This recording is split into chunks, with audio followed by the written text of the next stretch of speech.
साथियों नमस्कार। स्वागत है आपका अपने YouTube चैनल रामकृष्ण जी शिवम स्टूडियो में। और जितने भी दर्शक साथी वीडियो देख रहे हैं, माँ लक्ष्मी भगवती से प्रार्थना करता हूँ सबके मनोकामना पूर्ण करें और सबके घर में खुशियाँ बरसती रहें। आज बात करते हैं मकर संक्रांति कब की है। लोग असमंजस में हैं 14 जनवरी की है या 15 जनवरी की है, और इसका पुण्यकाल क्या है और महापुण्यकाल मुहूर्त क्या है, इसकी मुख्य कथा क्या है, क्यों ये मनाई जाती है, दान पुण्य का महत्व क्यों इसका अधिक होता है और इसकी पूजा विधि क्या है, संपूर्ण जानकारी देंगे। लेकिन उससे पहले आपसे एक रिक्वेस्ट करना चाहेंगे कि अभी तक आपने चैनल को सब्सक्राइब नहीं किया हो तो प्लीज़ चैनल को सब्सक्राइब कीजिए और बेल आइकन की घंटी को प्रेस करके रखिए, जिससे आने वाला नोटिफिकेशन सबसे पहले आपको प्राप्त हो। और बैकग्राउंड से थोड़ी आवाज़ आए तो उसके लिए क्षमा चाहते हैं। चलिए बात करते हैं। ये मकर संक्रांति हिंदू धर्म का एक महत्वपूर्ण पर्व माना जाता है। इस दिन गंगा स्नान और दान का विशेष महत्व है। यह त्यौहार जनवरी के 14वें दिन या 15वें दिन ही पड़ता है, यानी अंग्रेजी कैलेंडर के अनुसार मकर संक्रांति का पर्व 14 या 15 जनवरी को मनाया जाता है। देश भर में इस त्यौहार को कई अलग अलग नामों से जाना जाता है। हालांकि इसके विपरीत यह त्यौहार चंद्रमा की विभिन्न स्थितियों के आधार पर मनाए जाने वाले अन्य हिंदू त्योहारों में से एक है। चंद्र कैलेंडर के बजाय सौर कैलेंडर के अनुसार गणना की जाती है।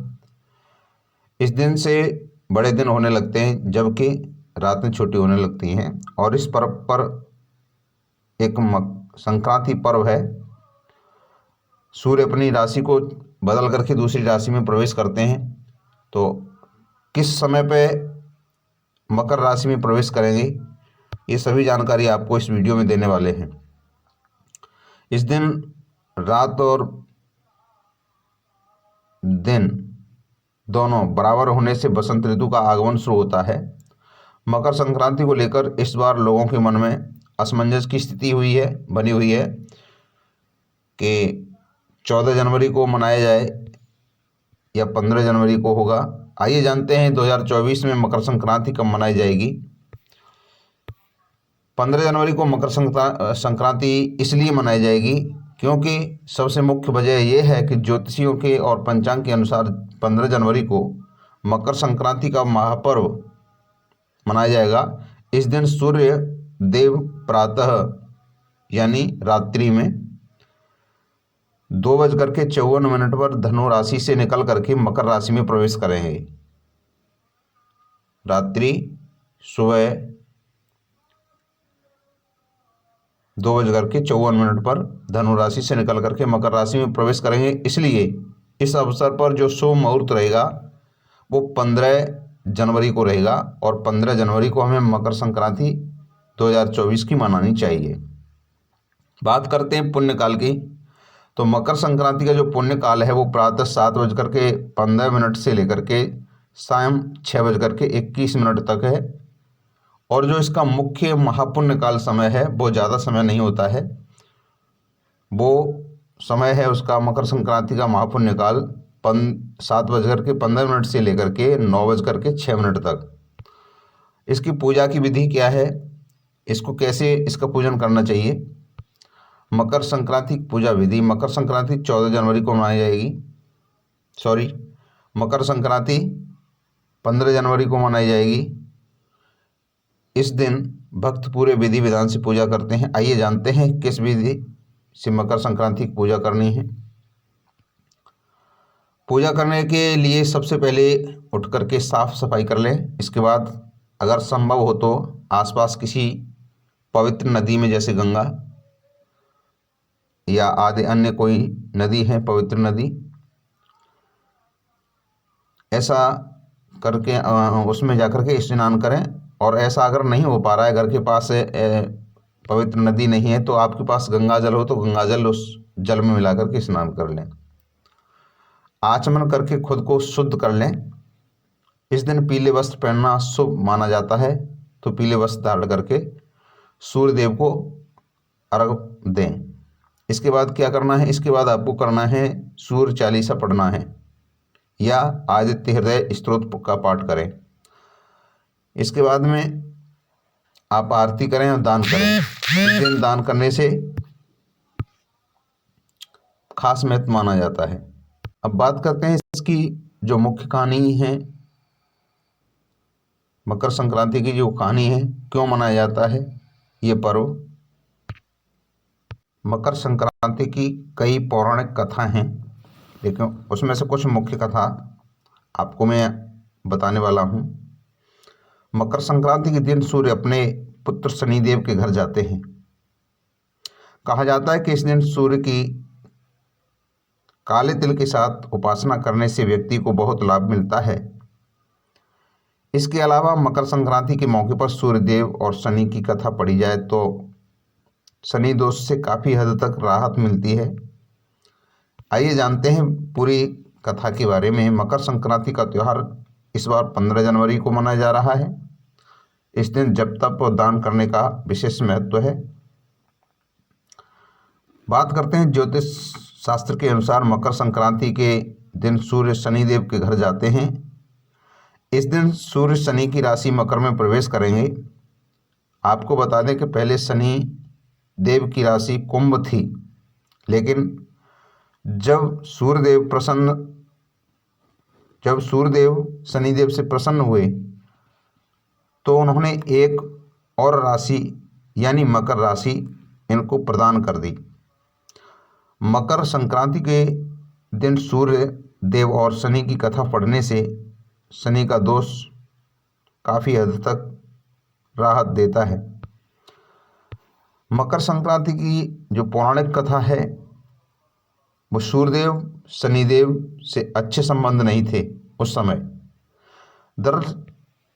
हकीकत कारण इसका ये था, दरअसल कारण ये था इसका कि सूर्य देव की जो सूर्यदेव थे, शनि की माता का नाम था छाया, सूर्य की पत्नी का नाम था छाया, उनका ही व्यवहार था। दरअसल शनिदेव का रंग काला होने के कारण सूर्यदेव ने उनके जन्म के दौरान कहा था कि ऐसा पुत्र मेरा नहीं हो सकता। इसके बाद में सूर्यदेव ने शनिदेव और उनकी माता छाया को अलग कर दिया। जिस घर में वह रहते थे उसका नाम था कुंभ। सूर्य को श्राप कैसे मिला? सूर्यदेव के ऐसे व्यवहार से क्रोधित होकर छाया ने उन्हें श्राप दे